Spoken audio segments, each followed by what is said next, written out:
attempts, there's clearly no progress happening here in order to create an environment that would be safe for this child to live in if he were to be returned to these parents at this time.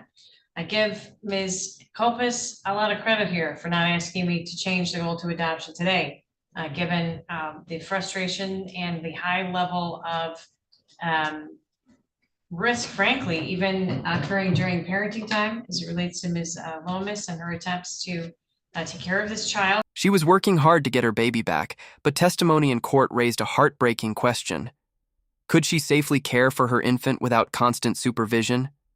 Today, the judge had to decide whether reunification was still the only path forward. 2, 1. Okay, we are on record today for purposes of a review and a permanency planning hearing. This has been rescheduled, so thank you everyone for your patience on that point, but I look forward to the updates. May I have appearances, please, beginning with our guardian ad litem. Good afternoon, Your Honor. Nicole Underwood, lawyer guardian ad litem for the minor child. Sasha Thomas, counsel for the department. Eva Kopis, child welfare specialist with Lenawee County DHS. Michael Brooks, I represent the mother, Jackie Lomas. Jackie Lomas, mother. Michael McFarland, representing the father. Please introduce yourself. I'm Dakota Harmon Duckworth. I'm the father. All right, welcome back. Ms. Underwood, whenever you're ready. Thanks, Your Honor. I was able to meet with the minor child 2 times during this reporting period. Once at his foster placement a couple of weeks ago.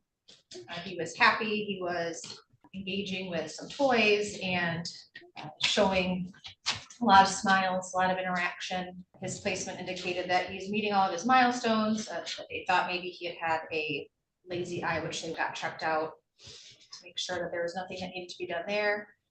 And then I also got to observe the minor child with Miss Lomas at a visitation. So I was able to see the minor child again there. Again, he's doing well and is meeting all of his milestones that he needs to be meeting at his age. And currently he is in the least restrictive and most appropriate placement at this time. Did you say he's too young to express a preference at this time? Yes, Your Honor. All right, testimony today, Ms. Thomas. Thank you, Your Honor. If Ms. Kopis can be sworn in. Ms. Kopis, come on up to our witness. You swear or affirm to tell the truth, the whole truth, and nothing but the truth, so help you God? I do. Ms. Kopis, you've prepared a court report for today's hearing. The cover page indicates the case service plans for the parents, L&L parenting time reports for mom, Orchard's reports for mom, a rundown of classes taken by mom from CPC, and then the proof of service. Are there any other documents that you filed or circulated since filing the packet with those listed documents? No.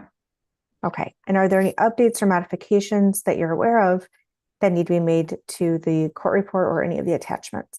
No. At this time, do you believe that there's still a substantial risk of harm to the child's life, physical health, or mental well-being if he were to be returned to either of his parents' care and custody today? Yes.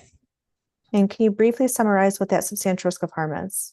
The substantial risk of harm in regards to father would be unstable mental health. At this time, he does not appear to have the mental health stability that would allow him to appropriately parent his child at this time. And with regards to mother, her parenting skills at this time would not be adequate in order to raise Silas as he would need at this moment. Yeah. Ms. Kopis, we are on YouTube, so we'll try not to use the minor's name. Sorry.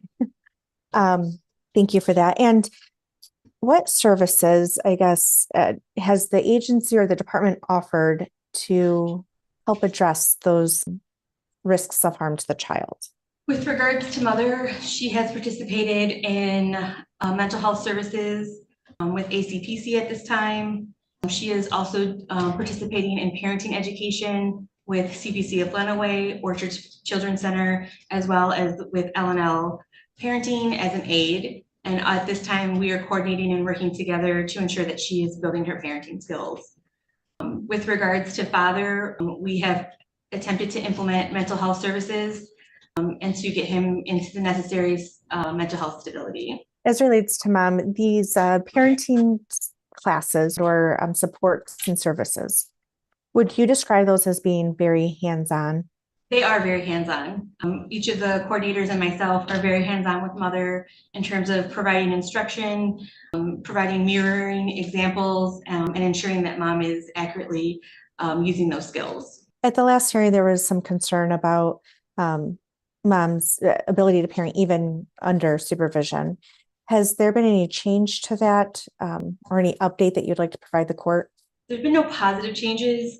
If anything, we are starting to see mothers struggle a bit more as S becomes more mobile. The issues that we were having before in terms of her dressing him and feeding him and changing his diaper have proven to be more difficult as he is now moving, and she does continue to struggle in that area. We have not mastered certain skills that I would have expected by now, including feeding him and calculating when he's due to eat next. And those continue to be barriers for mother. In your report, you indicated there's partial compliance, I think for both parents as relates to completing the psychological evaluation and following through with recommendations. What areas or referrals need to be addressed from those recommendations for the parents to become in compliance? Right now, there doesn't need to be any referrals, or we need to see compliance with the services that have been initiated and that are in place. I have not received an update regarding mother's mental health with CPC, despite efforts to reach out to them. So I, at this point, do not know exactly what mother is working on in those sessions. When I speak to her, she's unable to articulate what she is also working on in those sessions. With regards to father, it's my understanding that he does have services in place, also with CPC of Lenawee, and that this is at the beginning stages of those services. I'm sorry, are you saying CPC or ACPC? I'm sorry, ACPC, I apologize. Okay. So I believe that stands for Adrian Counseling and Yes. Psychiatric Care. Okay. Okay. And for father, those services at ACPC, your report indicates that he is not willing to maintain the medication or take the medication as prescribed. So it's my understanding that following father's hospitalization, it was recommended that he participate in psychiatric medication with Lenawee County CMH. Lenawee County CMH has also recommended that he participate and take medication, as well as his new provider has also recommended medication for him as well. In my previous conversations with him, he does not appear to be open to medication. He continues to believe that he does not need medication. He believes that they are making his symptoms worse, and that if he were to continue using marijuana and caffeine, that he will be able to manage his mental health moving forward. And has he changed to your knowledge, has he changed his mind regarding participating or engaging in therapy? He has not. He has indicated that he will participate in therapy, as he does understand that it is a condition of the court.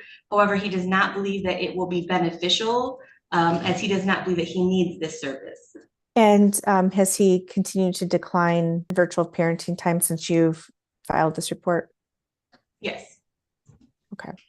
One of the conditions that were listed, or one of the recommendations from, I believe, I don't know if I can't remember if this is Dr. Parks or Dr. Haugen, was that dad demonstrate 3 months of mental health and behavioral health stability, essentially. Do you believe that he's done that? No. To the best of your knowledge, since we were here last in December, has there been any more concerns about domestic violence or the parents' behaviors? We have not received any indication of domestic violence in the home. I did ask for police reports, and there was no indication that anything or that law enforcement had been out to the home. I have seen the family's new home. It does seem to be appropriate. However, I'm a little concerned that the family doesn't want to seem to purchase furniture, as they're afraid that when they leave that they'll have to move that furniture. So the house does not have couches, tables. It merely has the basic necessities of their bed, a television, and a few other pieces of furniture. And is Miss Lomas, or is her mother, so the maternal grandmother, she's still with the family and assisting? She did temporarily return to Washington, and then she has since returned back to Michigan. Okay. And as it goes for the child's well-being, is there any updates that you'd like the court to be aware of? When I visit S in the home, I see a very engaging child. I see him using serve and receive attachment. I see him responding to his caregiver. He appears to be meeting his milestones. That I do not see that type of interaction when he is engaging with mother and parenting time. I do not see him reaching, seeking comfort, seeking her out in any way. And so I do see differences in how he's behaving between visitation and seeing him in the home. And I think you use a term of art, maybe in the attachment world, the serve and receive attachment. Can you just briefly elaborate what you meant by that?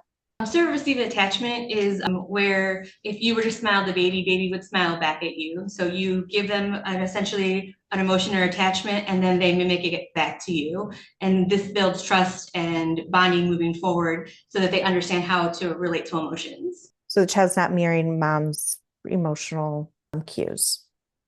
Correct. Is there any indication that, so one of the arguments that may be brought up is, okay, well, it makes sense that this child's having this response to a caregiver who the child sees on a regular basis versus mom, who's just twice a week, very short periods of time relative to the caregiver. And with that, is there any indication that there should be an expansion of parenting time? I do not believe expanding his parenting time would be in his best interest at this time. Mother currently struggles with the parenting time already given to her, and I believe that she would continue to struggle if allowed more time.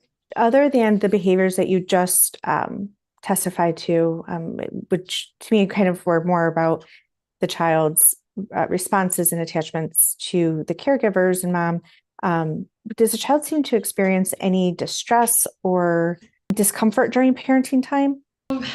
He does not.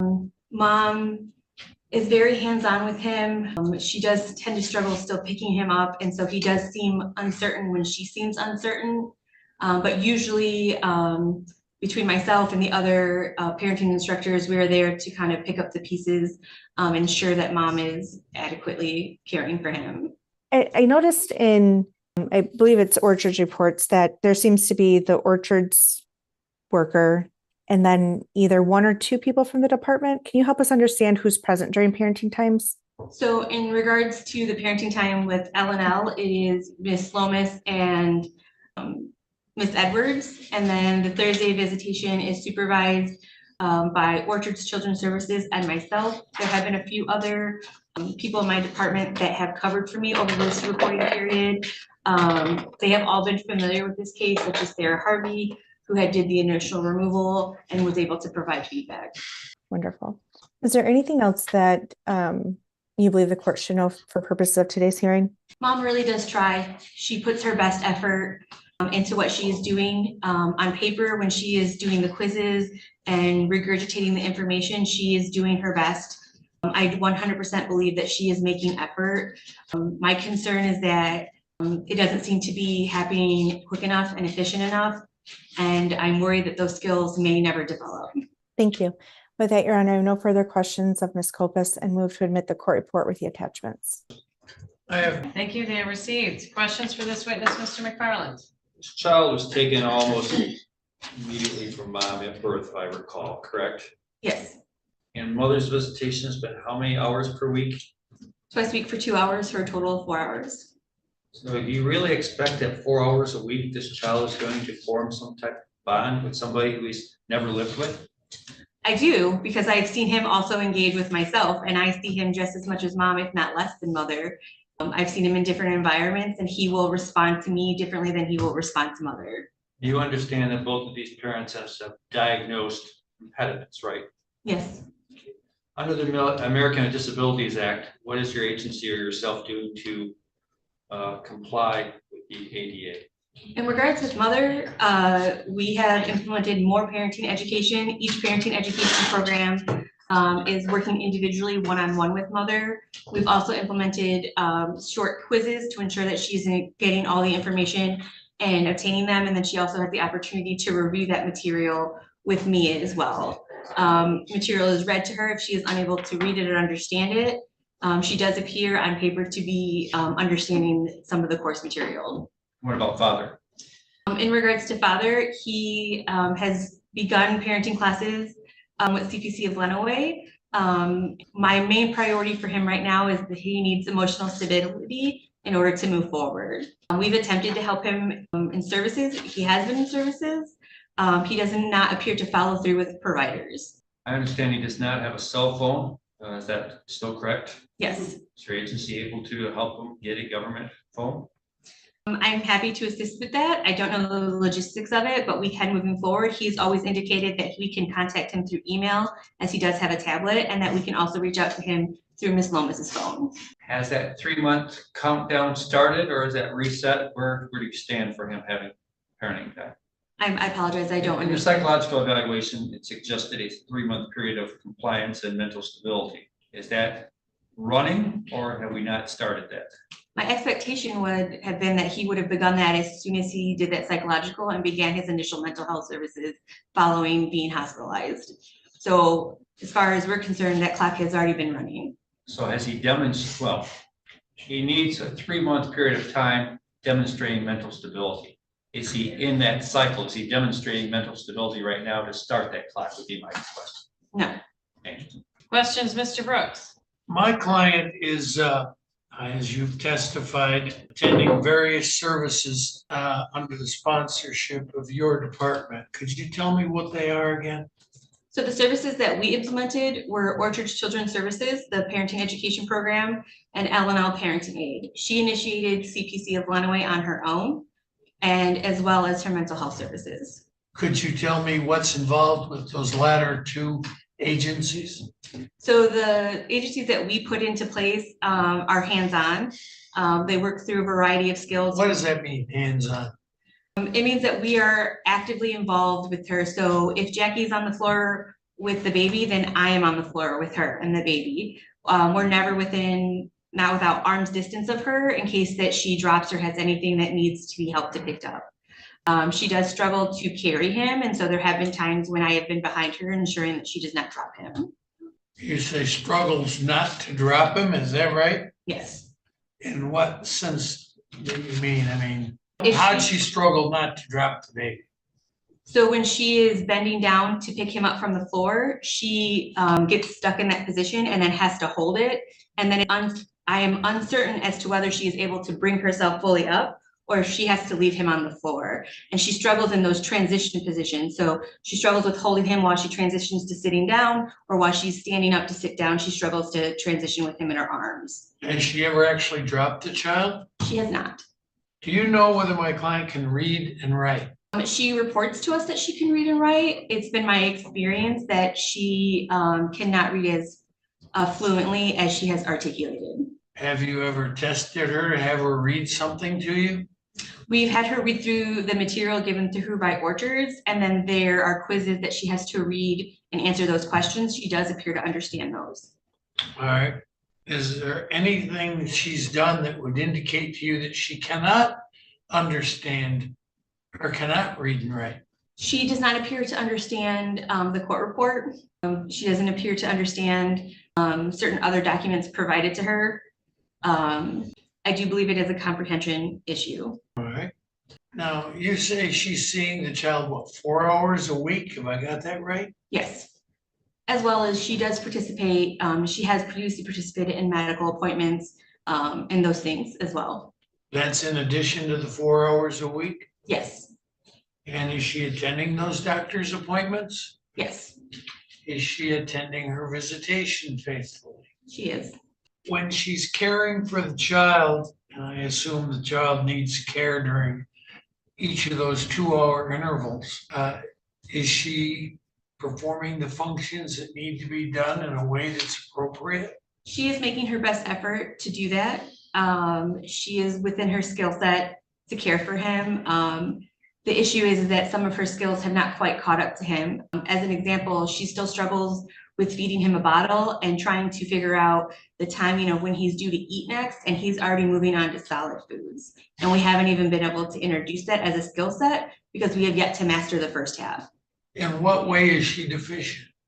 If I were, as an example, if S arrived to visit and he had eaten at 10:30 and it had 6 ounces, it is up to mother to calculate the next 3 to 4 hours, which he will likely to eat next. She's unable to do that independently on her own and often gets confused with numbers and does not understand. She will guess the number instead of working it out. Myself and Miss Edwards will have to count out the numbers with her and then come up with the time that the child eats next. By the time he's due to eat, she will have forgotten that time and will have forgotten that calculation that we worked out earlier in the visit. I believe in response to Mr. McFarland's question, you indicated that you thought my client and the father had certain deficiencies. Is that right? Yes. Would you tell me what you think my client's deficiency is? According to the psychological, Ms. Lomas has an IQ of 58, which shows us a level of impairment. I worry that she is unable to sometimes care for herself. We've had issues in terms of her hygiene coming to parenting time. We've had issues again with calculating feeding time for him. The parenting information that she does appear to understand, she cannot remember several weeks later. If you were to ask her again, what did you learn in week 2? She would not be able to articulate what she had learned. She struggles to overall give me answers to basic questions, such as who's her neurologist? When's the last time you had appointments? Even when she attends S's parenting time, she's indicated that she needs her mother to be present with her so that she ensures that she understands all of the information and is worried she'll miss something without her mother present. You've indicated that you have seen my client read and write. Is that right? Yes, Would that be consistent with an IQ test of 58? I'm uncertain of that. Your Honor, I was just going to object to that line of questioning. I just think that it calls for Ms. Copas to speculate beyond what she's capable of testifying to. I've allowed this type of questioning to go on for quite some time, but this information was provided to the court and to the attorneys at trial and again at the initial disposition. And so if they're trying to get at something such as services are not adequate, then I believe it's incumbent on them to bring up what services are inadequate and what services would be adequate and how the parent would fare better. The response to I guess it's an objection. I didn't bring up the IQ of 58, the witness did. And to say I can't follow up on that, question her on that is frankly just unfair. Of course, I can cross-examine her on that. If the witness is not qualified to testify as to having an IQ of 58, then it shouldn't have been brought up in the first place. But it has been. And I'm not going to be restricted in my ability to impeach that particular information if I'm able to do so. I think Ms. Copas did a fine job in responding to the question about IQ, and I do agree that much of the information that's being solicited from her has been testified to on direct and was contained in the court reports and the attachments and exhibits. Nevertheless, Mr. Brooks does have the right to cross-examination. And I think some of the examples and the things that she's walking through are important for the record for the parents to hear as well. So I am going to allow him to continue his line of questioning. Thank you, Your Honor. I don't have a great deal more to ask you, ma'am. She's cooperative, correct? Yes, She appears to be motivated in your impression of what she's trying to do? yes, she loves her son very much. That's all I have. Ms. Underwood? How are you, Ms. Copas? I'm well, thank you. Would you say that Ms. Lomas struggles with mastering skills in time for them to be utilized before the child has developed a new set of skills? Yes, True that Ms. Lomas maybe did make some progress with diapering or changing while he was immobile. I'm actually going, no, because we're still having the same issues regardless of his movement. We're still having the same issue with regards to wiping, where she is not quite fully getting the genitalia, but is cleaning the inner thighs of the child instead of actually where she needs to, and has to be reminded and instructed regularly of what she should actually be doing. So is it fair to say then that the concerns with Ms. Lomas's ability to diaper and clothe a child are exacerbated by the child now being mobile? Yes, my last face-to-face where I watched her parenting time, it took her approximately 20 minutes to change him. What is the department's position as far as permanency for this child? What is the goal at this time? The goal is reunification. Have there been any considerations of a concurrent goal of adoption? We have explored that with the caregiver. We have explored that also with relatives that have been involved. At this time, the goal still remains reunification. I would like to see mother complete some of these programs such as orchards and see how much benefit we can see from them. But at this point, we are seeing very little benefit. At what point would the department consider a goal change? At the completion of the parenting education with Orchards, so that would be the full 16-week program in combination with the 6 months of intervention with L&L, and then the 6 months of intervention with CPC of Monterey. She is scheduled to finish with Orchards at the end of this month. So is it fair to say in the next 90 days, we'll have a better idea of the outlook of this case with respect to whether a goal change is appropriate? I think in the next 60 days, but definitely in the next 90. Thank you. I have no further questions. Redirect Ms. Thomas. No, Your Honor. Any other questions, Mr. McFarland? Just a few. From your opinion is the child is nowhere close to being reunited with the parents in their current apartment, correct? Correct. So how the apartment set up really is not relevant at this point, correct? It's not so much how the house is or isn't set up. It's the mindset that the parents don't see the significance in turning their apartment into a home to provide an adequate home for this child. They do not see the importance or relevance of furniture to provide a home. They have the basics of what they need and an air mattress for the relative. My concern is that the furniture that they do have for the baby, he will outgrow by the time if he were to be reunified at this point. Which led me into, I think you kind of anticipated, but the relative, is that the mother-in-law? Or I should say, the biological or the maternal grandmother, is she living there? She is temporarily residing in the home, yes. Have you tested her or talked to her to see if she knows how a grandchild should be handled, how the child should be fed, etc.? Have you questioned her about that? I have not had that direct conversation because it's not my expectation that she will be parenting this child. Not parenting, but if she were a 24-hour companion to her daughter, might that bolster the safety of the child? I think given her CPS history, I would still have concerns. I would also have concerns that a parent would need some sort of companion 24 hours to raise their child. I imagine there are cases in which there are parents who are mentally challenged that have a child in an extended family to help them. It doesn't mean CPS becomes involved, right? I couldn't speak to that. I don't think so. Mr. Brooks? No, I have no further questions for this witness. Thank you for your testimony. We return your seat. Thank you. Any other witnesses, Ms. Thomas? No, Your Honor. Mr. McFarland? My client has asked that he would like to testify, so I call him. Please watch your head, sir. Yep. All right, Mr. Harmon Duckworth, coming up to our witness stand. You swear or affirm to tell the truth, the whole truth, and nothing but the truth, so help you God? Always. Watch your step. How would you like me to address you today? Dakota, Cody, anyone works. Eddie, what? Dakota or Cody? Oh, okay. Dakota? You wanted to comment on what you've heard so far, right? So the first thing that I wanted to mention was my mental state. I actually told her that I went to a new psychiatrist because the old psychiatrist I had repeatedly asked for over 3 months to explicitly change my meds. They were not affecting my mood at all. They were literally making me almost to the point where I didn't want to go outside at all. And that is a very big thing for me.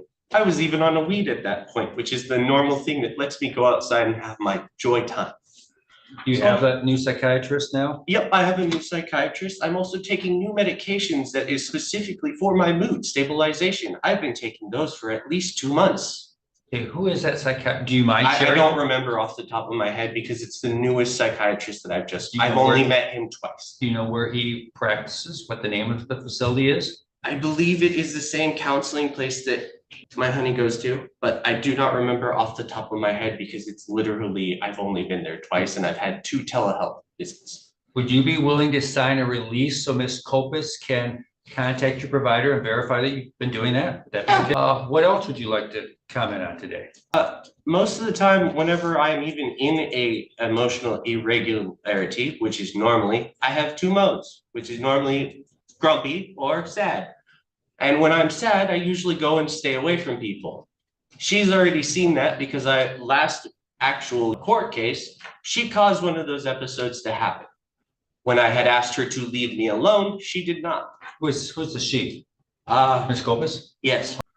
And those are one of my stipulations. I have ADHD, bipolar disorder with depression, which normally if something depresses me, I usually ask them to leave me alone so I can reformulate my thoughts so that I can actually have a moment. If that is not the case and we want to rediscuss that, I would like to rediscuss it at a later time normally.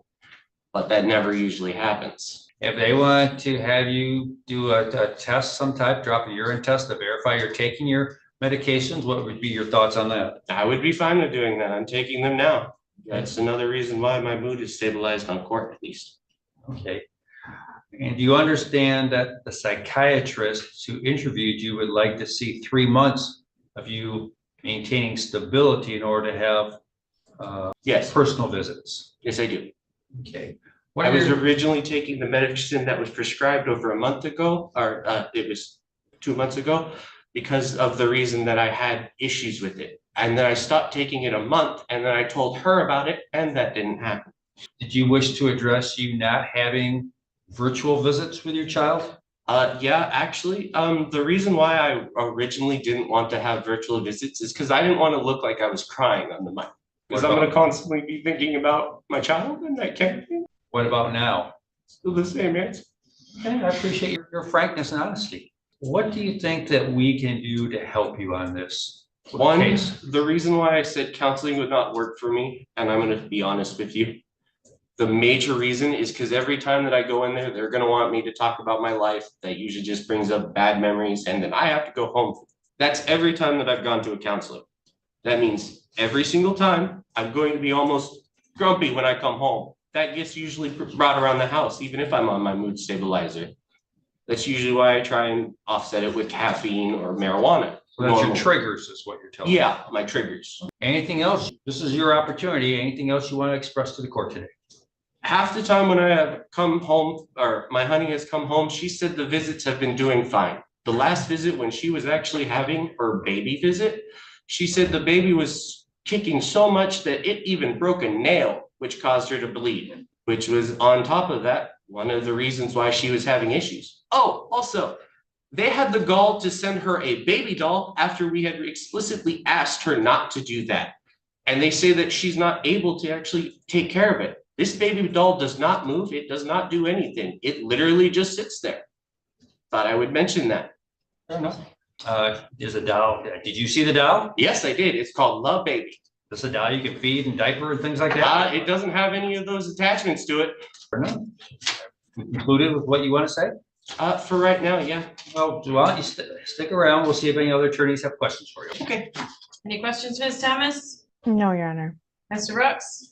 Mr. Harmon, Duckworth, you are obviously aware of your mood cycles, if I may Yes, call them. very much so.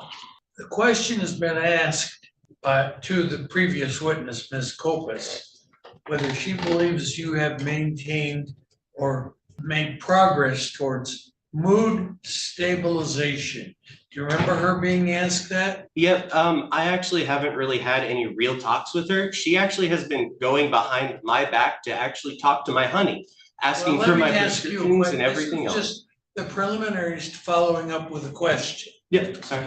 The question I have for you is, do you agree with her statement? No, I do not. I'm gonna be honest. Let me ask the question, Alright. please. Do you agree with the statement that you have made no progress in the last 2 months in achieving mood stabilization from the way it was before?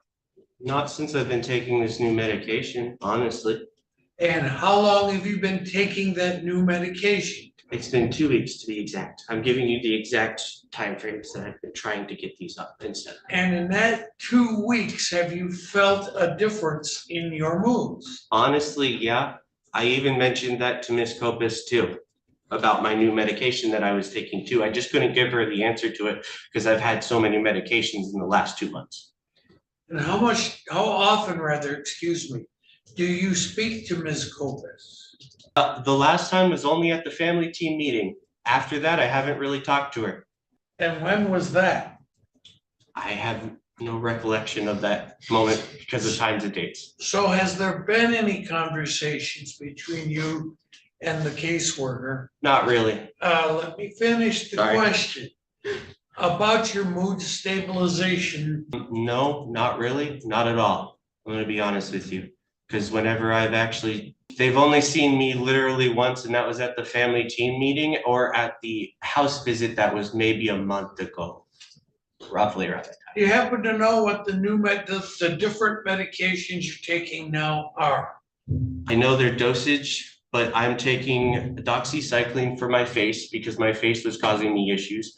I'm taking a new lotion medication that is specifically for my face and an antifungal cream for my face, just to offset that.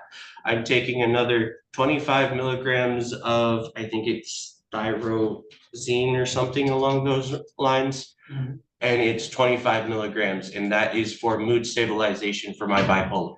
And how often do you take that? I take that every morning, and that normally makes me feel kind of cozy throughout the entire day. Did you say dozy or cozy? Cozy, like in a warm blanket kind of deal. Cozy. All right. Thank you. That's all I have. Questions, Ms. Underwood? Dakota, are you still using marijuana in conjunction with your meds? Yep, and it has actually been offsetting the majority of my side effects. Because whenever the pill starts going down in the later part of the day, I only have to take it at night times normally to help me go to sleep. And how much marijuana do you typically use on a daily basis? 6 puffs to be exact. And they're from a 1 gram cartridge of marijuana, which is not a lot, I'm gonna be honest with you. So you're no longer taking the gummies? I'm not taking the gummies because I have a smoking porch now. And have you talked to your psychiatrist about using marijuana in conjunction with your psychiatric? He just meds? told me it would make me sleepy. He didn't say it was a problem, unlike the last psychiatrist that actually told me, no, you should stop that. You heard Mr. McFarland talk about, what if Patty Lomas was a 24-hour caretaker for Jackie? Would that work in your family dynamic? I mean, yes, it would. It would honestly probably help her a lot because Patty has dealt with a lot of children, which I have seen in the house that it does help slightly. But at the same time, she does have a tendency to overstep her bounds to the point where some things are not the best for Jackie. And Jackie will say that, and Patty will override those. Historically, you've indicated that you have a pretty tumultuous relationship with Patty. How would you say that relationship is now? Since she's been back, we literally only had one fight. I'm gonna be honest with you, and that was about the fact that I didn't know that $300 was spent. And that was because money that I didn't know that we thought were saved for other things, for say, furniture for the house, might I add, was that case in point. So what have you done since the last hearing toward your case service plan? So I have gone to a doctor's appointment to get my face fixed because that was a big problem that I was worried that it was going to infect the baby, cause any issues or something along those lines. My face is starting to go away since I started taking doxycycline. No issues about that real major. What was the question again? Could you restate it? What have you completed in your case service plan? I've gotten a new psychiatrist. I've gotten new meds. I've gotten the fact that I just haven't gotten counseling done for that fact because the last time that I called up for my counseling, they told me that they couldn't actually provide for my counseling. They didn't know what they could even do for me, honestly. That was what I was told on the phone. I talked to CMH about that too the last time, and they told me the same thing. That's why I got directly sent to a psychiatrist. So your position that you do not want to have video visits with your child? The reason why is because I have emotional irregularities when that would be happening, because when I see him, even when I'm seeing a video of him, I start to cry because I can't see him. Wish I could say that wasn't true, but that's the major reason why I have those.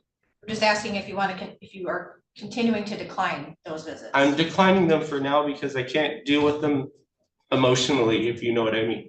All right, no further questions. Any redirect, Mr. McFarland? None. Thank you for your testimony. May I return to your seat? Thank you. Any other witnesses? No. Mr. Brooks, any witnesses? Patty Lois. Come on up to our witness stand. Oh, excuse me, I didn't mean Patty. I meant Jackie. Excuse me, I misspoke. Do you swear or affirm to tell the truth, the whole truth, and nothing but the truth? So help you Yes. God? Yes, Don't forget about the stuff. Jackie, for the last hour or so, you've been here and heard all of the testimony, haven't you? yes. Is there any comments you'd care to make about what you've heard here? At my visits, Ava said that I was not progressing. I would say that that's not true. because he's now rolling around and he's at that age where he's rolling around and kicking everything, which does make it a little bit difficult to change him sometimes. And it does take about, I would say, like, sometimes it does take about 10 minutes to change him. But when I'm wiping, I don't wipe his thighs. Genitals. What she said about wiping his thighs. Does the worker or the supervisor step in to correct you when you're doing that? Sometimes Linda Edwards tells me to wipe him. Sometimes she would tell me to not wipe him so hard. Sometimes she would tell me to not wipe him hard. Are Like, you getting the baby clean? yes, I am.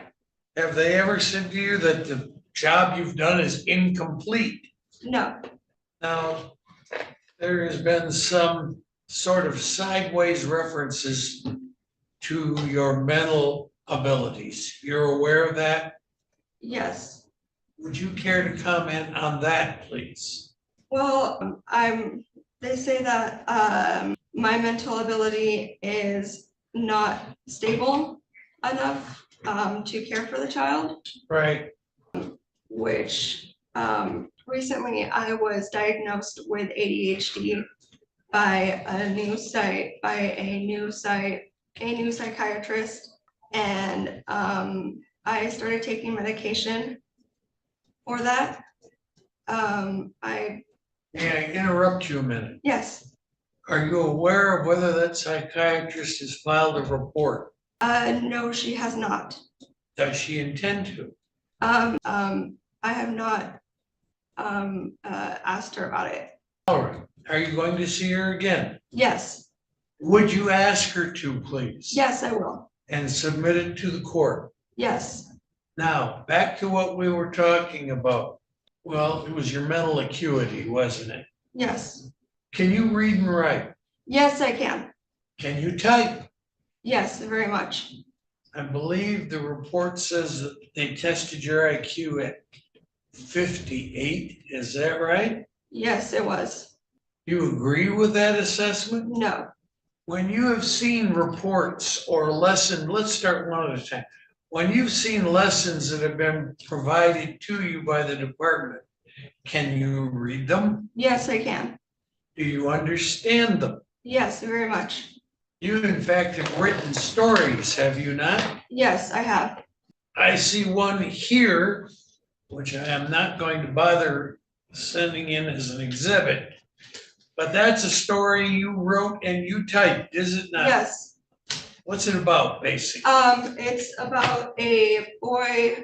It's called the I believe what I asked you is, what's it about?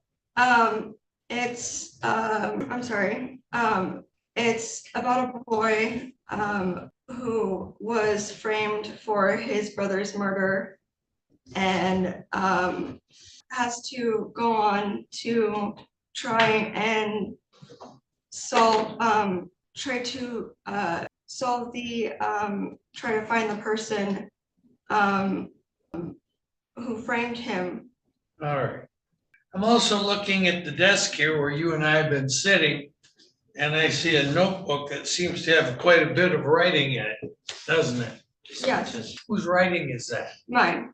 Do you have any concerns about your ability, your capacity to take instruction from the caregivers who the department has assigned to your case? No, I do not. Caseworkers or foster parents? No, When they say that you don't seem to remember things from one meeting to the next, would you comment on that, please? sometimes when Ava Copes is talking to me, or sometimes, usually during the visits, when Ava Copes asks me stuff like, when did he eat last? Or when she's talking to me about usually stuff about like, my, appointments or whatever. I'm usually trying to be more focused on the baby, which, I'm paying more attention to the baby, so I'm not usually trying to pay attention to Ava.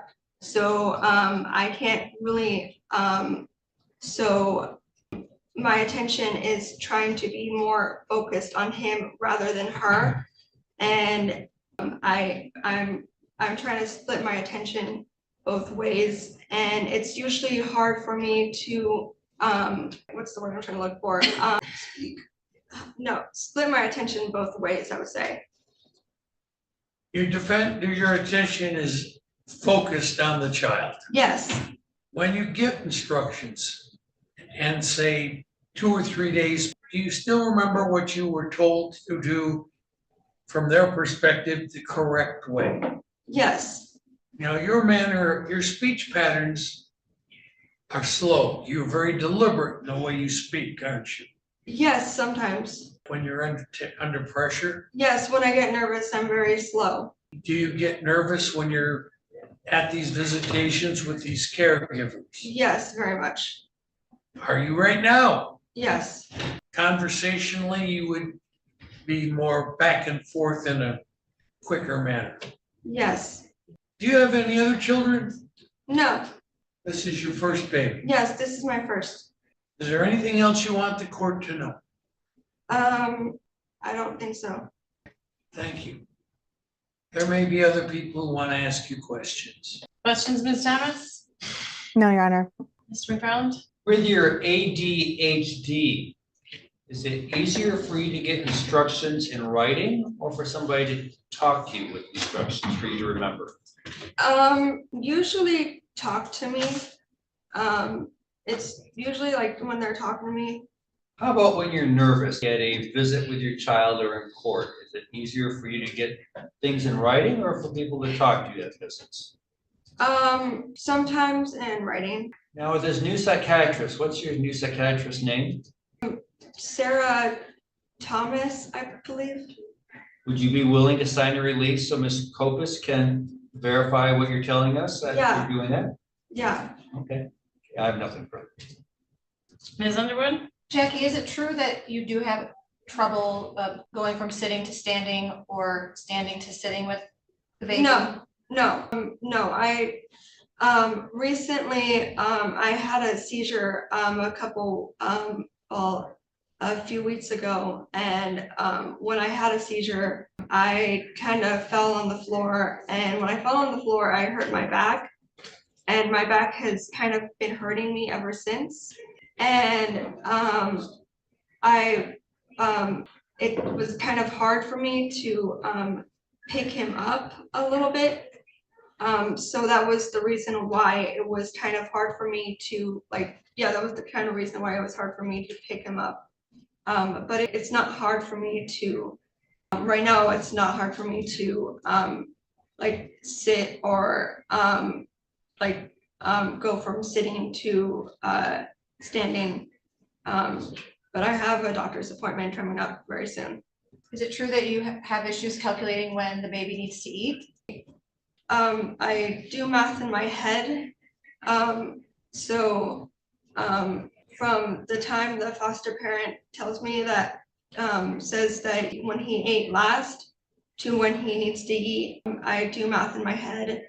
And I let Linda Edwards, and I tell Linda Edwards the time that he needs to eat next. You don't have any issues remembering that time? No. Are you capable of working? Okay, why not? Because of my seizures. I'm sorry, I didn't hear the end of that. Because of my seizures. Your fears? Seizures. Are you capable of managing your own funds? Huh? Are you capable of managing your own finances? Yes. And are you doing that now? Yes, I am. Right, you had a payee before, so have you now taken over the responsibility of your? No, I still have a payee. But I am managing my own finances. I pay my own rent, and I pay my own bills. And have you shown Ms. Kopis examples of you doing that? No, because she hasn't asked me for a, I've given her, I have given her my lease agreement, but she hasn't asked me for an example of our bill management. Thank you. No further questions. I have one question. Go ahead. Have your seizures been medically diagnosed? Yes, they have. What is the cause? Juvenile myoclonic epilepsy. Thank you, that's all. Did you have questions, Mr. McFarland? Just very few. Would you like your mother to be present at the visits? Do you think that'd be helpful to you or not? They asked if she would like to be. I told them if she can come once a month. But I would just like it to be me and the baby, because I just wanted to bond with him myself. Fair enough. One last, can you tell us what time it is right now? By looking at the clock behind you? You see that on the wall? Behind you, baby. I can't really tell because I struggle with telling time. So is there a way that we can help you keep track of time? For example, if Ms. Kopis says a half hour from now, you have to feed your baby. If you had a timer, can you set a timer on your phone or anything? I have apps on my phone that helps me, but I do math in my head to help me remember, because I'm better with doing math in my head, counting down in my head, or usually with a calculator. Okay, nothing further. Thank you. Thank you for your testimony. You may return to your seat. No further witnesses. Ms. Underwood, anyone you'd like us to hear from? No, thank you, Your Honor. Comments in closing, beginning with the comments, please. Thank you, Your Honor. I think a lot of what we've heard today and what was presented in the court report and the attachments echoes what this court was provided back in December as well. I feel like we had the same testimony from both parents at that date and time at the initial disposition. There were some concerns about orchard service, and I believe this court really noted how appalling it was that the reports were so brief. And during this review period, that has changed. The reports are more thorough. They're still really in alignment with what Ms. Edwards testified to at that last hearing as well. And there just isn't enough progress. This child's developing faster than mom's able to catch on to what is needed and how to provide for him. Dad has not made any progress in his case service plan. It's very confusing to try to follow who his providers are, what medicine he's on. It seems like there's contradictory statements even within his testimony all at once. And so, Your Honor, I really believe that at this time, the child is in the safest environment in foster care, that the parents do pose a substantial risk of harm to the child if he were to be returned to them, and that this case needs to continue. The department is offering services that are aimed at assisting the parents with understanding, considering their limitations. And it's sort of a double, I don't know if it's a double-edged sword or how to explain that, but Ms. Lumless is testifying that she can write stories, and is totally capable, yet she can't work because of her seizures. She's unable to recall information when she's flustered or anxious. And a lot of those things are present when you have a young baby in your life. And so I think that the department's doing their best to offer that hands-on parenting education to her, in trying to ensure that she's able to comprehend what is happening and what information is given. The short quizzes to help retain information. I think they're really following the ADA requirements there, but also doing some active efforts for this family. So we will continue to do that. However, with orchards ending soon, I'm not sure how or what other service can be implemented. So, Your Honor, we are asking for another 90-day review as we continue to determine the best course forward. Thank you. Mr. McFarland? No objection to a 90-day review, Your Honor. I think my client was adequately able to express his position. Thank you. Well, I think the department is misunderstanding my goal here for this afternoon's hearing. I'm not trying to get that child back today. What is happening is my client has indicated that when she is under stress, she would naturally be with these 4-hour, two-hour visitations with folks with her. That is a stressful situation. That is not hard to believe. The argument I think that I am going to try to make here today is not that she get the same or less parenting time, but that she get more. People themselves are saying she's not getting emotionally attached to the baby. I forget what the term was that went back and forth, but I get it. I understand what they're saying. I'll even accept that it's probably true. But that's because the mother is a total stranger to this baby. Let's put a stop to that. Let her have some parenting time with this child, more supervised parenting time. The child will get to know the mother will get to know the child. Maybe some of the stressfulness of the situation, having these other people present, will ease up a little bit. That's really what my goal here is today.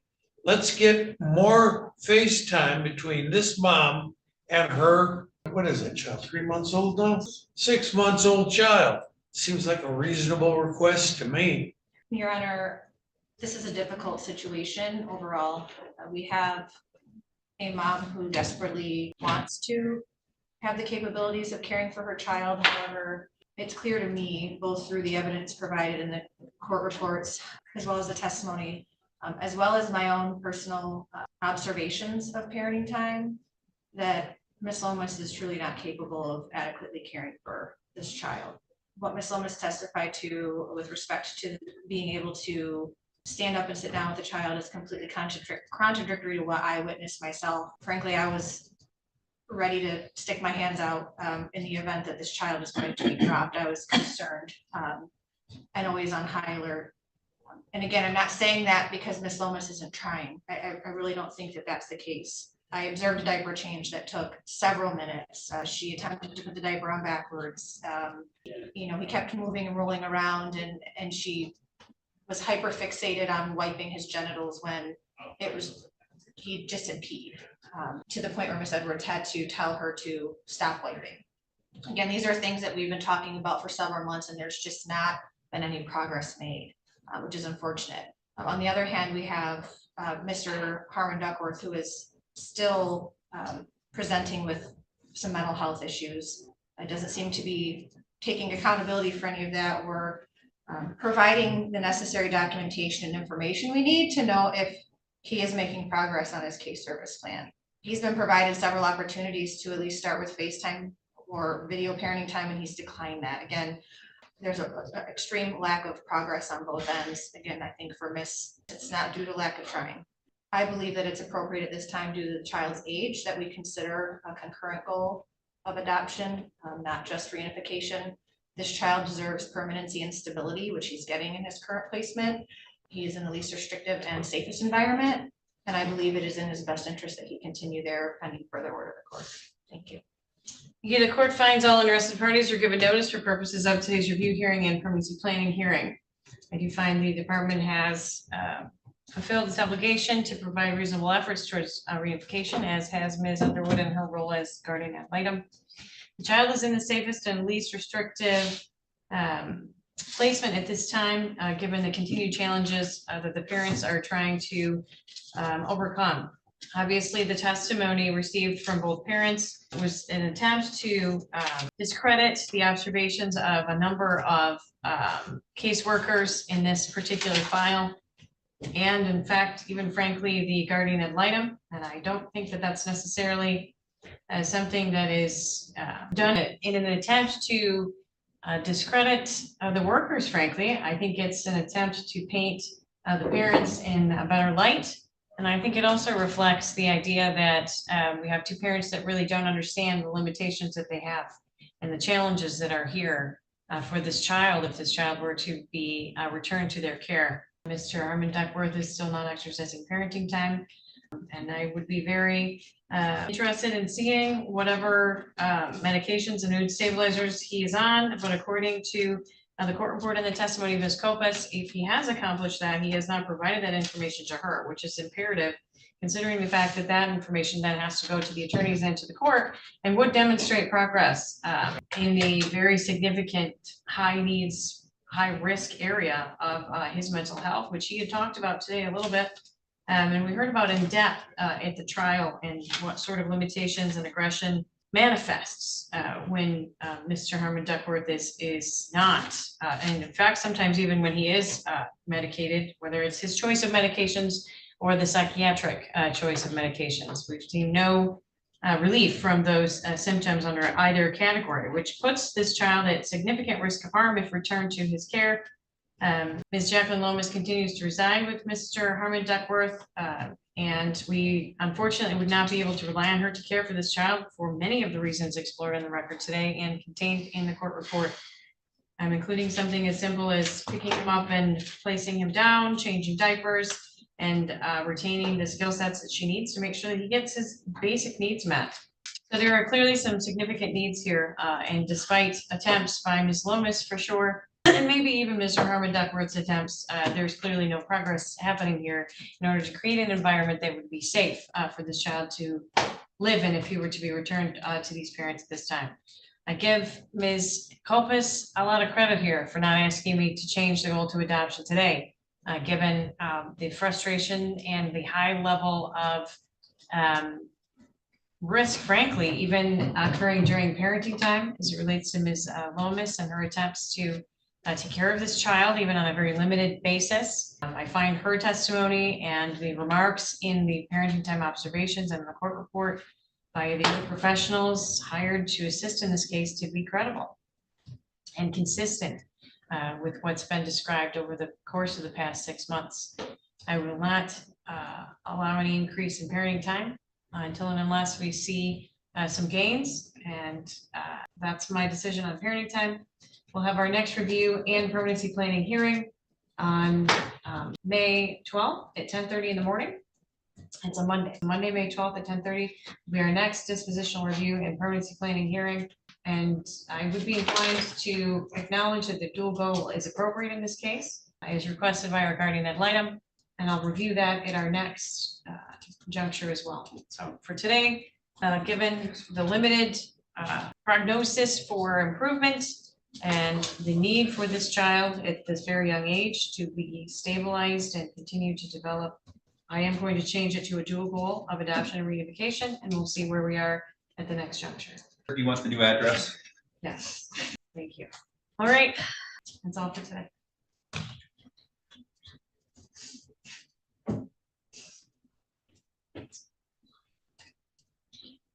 This hearing was ultimately about one thing: the safety and long-term stability of a very young child. Jackie Luce was clearly making efforts through parenting programs and other services, but the court heard testimony that significant challenges remained during even closely supervised visits. The father also faced unresolved concerns involving mental health stability and his limited participation in parenting services. After weighing those circumstances, the judge determined that the child could not safely return home at this stage. Foster care remained in place, while adoption was added as a concurrent permanency goal alongside reunification. That does not necessarily mean reunification is over. It means the parents now have to demonstrate meaningful progress while the court continues evaluating what is in the child's best interest. If you want to follow this case and see whether the parents can make the progress the court is looking for, or whether adoption eventually becomes the permanent outcome, subscribe and stay with us for the next permanency hearing.